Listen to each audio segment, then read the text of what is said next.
warahmatullahi wabarakatuh. Waalaikumsalam. Waalaikumsalam warahmatullahi wabarakatuh. Selamat siang, perkenalkan saya Edi Purwanto akan praktik coach model Tirta. Saya sebagai coach, kemudian rekan di samping saya adalah Ibu Eci, Kinerja Eci Sukmasari sebagai coach, dan Bapak Bara Putro Adianto sebagai pengamat.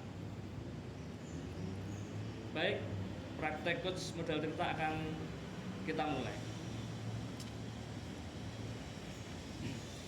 Baik Pak Edi, sebelum Pak Edi melaksanakan kegiatan coaching pada pagi ini, ada beberapa hal yang harus saya sampaikan. Yang pertama adalah mengenai rubrik penilaian dalam kegiatan kali ini. Di antaranya kompetensi yang ingin Pak Edi kembangkan, kemudian kompetensi yang secara spesifik ingin saya observasi, ingin diobservasi, lalu indikator pencapaian dari tujuan pengembangan.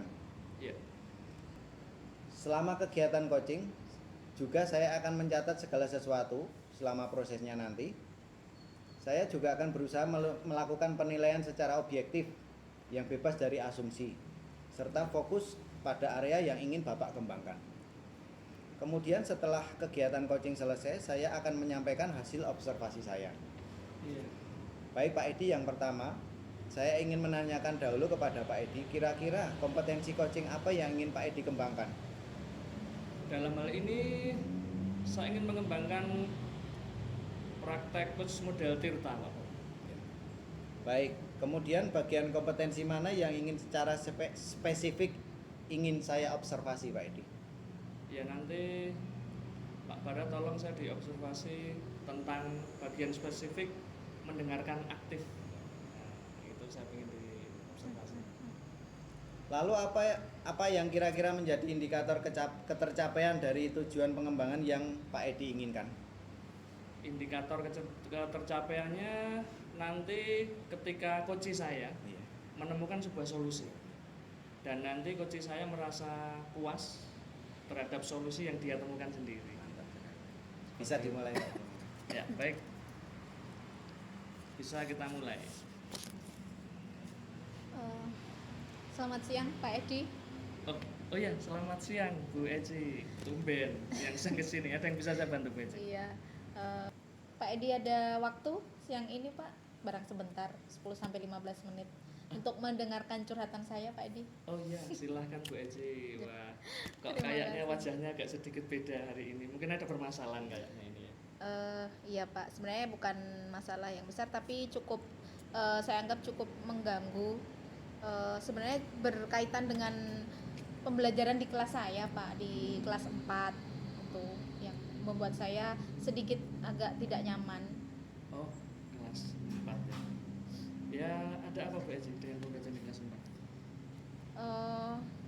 Begini Pak Edi, di pembelajaran terutama di pelajaran IPAS ya, itu nilai anak-anak saya itu kok hampir separuhnya itu di bawah KKM gitu. Setiap ulangan harian maupun PTS itu kok nilainya itu pasti rata-rata sebagian besar anak itu 50% itu di bawah KKM itu loh Pak. Nah, itu yang agak mengganggu saya, kok seperti ini ya gitu.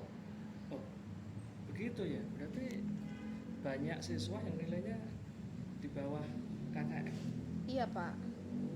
Kenapa ya bisa seperti itu ya Bu Eci? Lah itu yang saya juga bertanya-tanya itu seperti itu. Padahal saya merasa sudah berusaha semaksimal mungkin dalam setiap pembelajaran Pak. Tapi kok anak-anak itu apa belum paham apa bagaimana ya? Pada waktu pembelajaran itu kayak anak-anak itu males gitu loh, kurang antusias gitu loh Pak. Padahal saya juga sudah berusaha menerangkan gitu, tapi kok anak-anak kayaknya tuh kurang antusias gitu loh Pak. Oh begitu. Anak-anak berarti dalam belajar kurang antusias. Iya Pak. Kemudian menyebabkan minat belajarnya rendah seperti itu ya Bu Eci? Sepertinya mungkin begitu Pak. Oh, kira-kira ini Bu Eci. Kira-kira anak-anak kok kurang tertarik dengan pembelajaran yang Bu Eci sampaikan itu, kira-kira seperti apa pembelajaran yang Bu Eci sampaikan? Bagaimana ya? kalau saya melihat anak-anak itu malas, kemudian kadang ramai sendiri gitu, kadang kalau saya tegur gitu ya terus mereka diam, tapi sebentar habis itu ramai sendiri lagi gitu loh Pak. Jadi ya ada yang memperhatikan saya gitu, tapi banyak juga yang tidak mau memperhatikan seperti itu Pak. Terus kalau saya lihat ya itu tadi, karena mungkin anak-anak tuh kurang antusias dalam mengikuti pembelajaran. Seperti yang penjenengan sampaikan, mungkin minat dan motivasi mereka itu rendah, terutama dalam pelajaran IPAS gitu. Beda kalau pelajaran olahraga misalnya gitu kan, anak-anak biasanya semangat gitu ya Pak ya. Tapi kalau di pelajaran saya itu kok itu seperti itu tadi, minatnya itu seperti kurang gitu loh. Jadinya hasilnya kalau setiap ulangan tuh nilainya kurang maksimal gitu Pak. Jadi bisa disimpulkan bahwa minat dan semangat belajar anak kurang begitu ya Bu Eci ya? Iya Pak, sepertinya begitu. Biasanya Bu Eci itu mengajarnya dengan media apa kalau saya boleh tahu?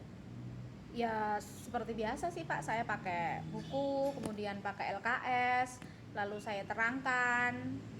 Kemudian kalau ada yang di LKS misalnya ada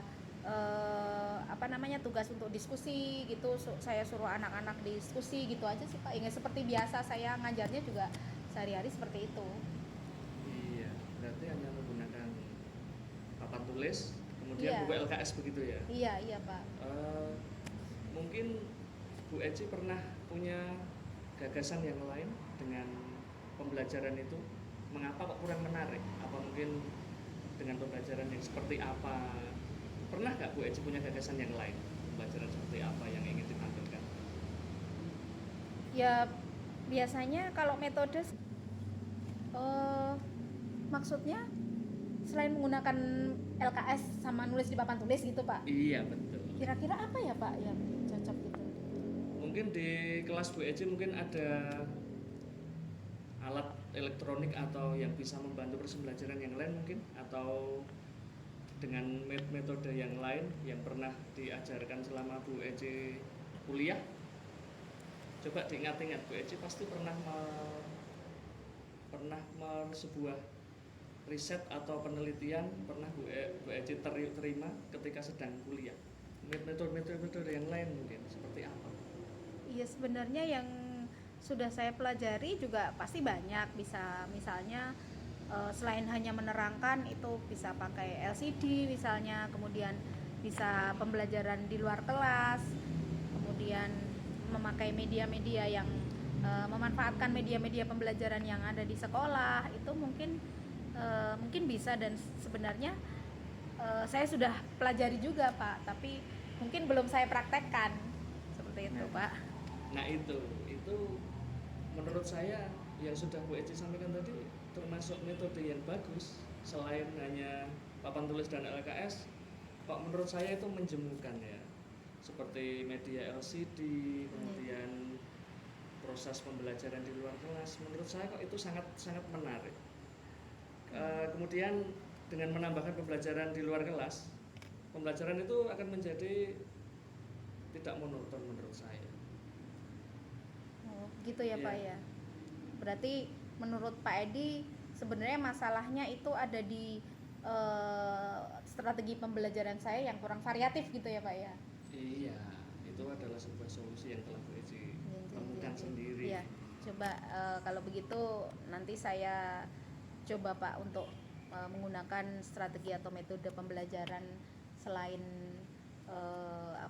ceramah ya Pak ya. Mungkin bisa saya ajak anak-anak, kebetulan lingkungan sekolah saya kan agak luas ya. Yeah. Di luar itu banyak media-media untuk pembelajaran IPA, itu mungkin lebih menyenangkan kalau saya ajak anak-anak sesekali keluar kelas, belajar di luar gitu ya Pak ya. Iya.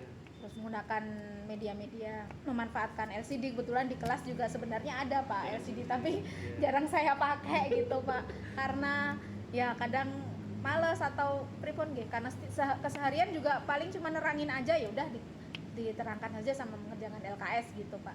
Nggih, kalau gitu mulai besok mungkin bisa saya coba Pak untuk lebih bervariasi lagi cara mengajar saya. Iya, seperti itu Bu Eci. Terus kemudian sekiranya Bu Eci mengalami kesulitan, itu siapa yang bisa diajak untuk berkomitmen ketika Bu Eci melakukan proses pembelajaran itu? Ada dong kira-kira yang pas jam longgar, mungkin yang bisa diajak untuk bekerja sama untuk melakukan komitmen tersebut?